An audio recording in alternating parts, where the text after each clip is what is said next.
next Sunday we met at Altajown Wood, and I'll never forget what I felt when I was going to the green at St. Patrick's Chair, where the boys and girls meet on Sunday.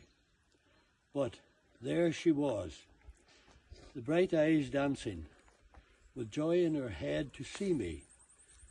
We spent the evening in the wood till it was dusk, I baiting them all, leaping, dancing, and throwing the stone.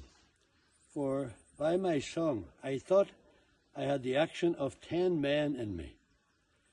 She was looking on and smiling like an angel, when I'd leave them miles behind me. As it grew dusk, they all went home, except herself and me. This is where it becomes very romantic.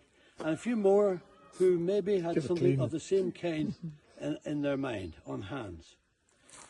Well, Mary, says I, Acushla McCree, it's dark enough for us to go, and in the name of God, let us be off.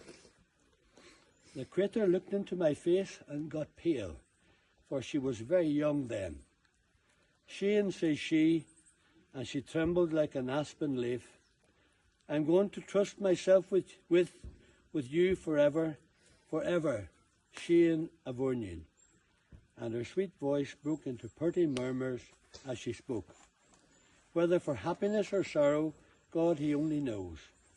I can bear poverty and distress, sickness and want will you, but I can't bear to think that you should ever forget to love me as you do now, or your heart should ever cool to me.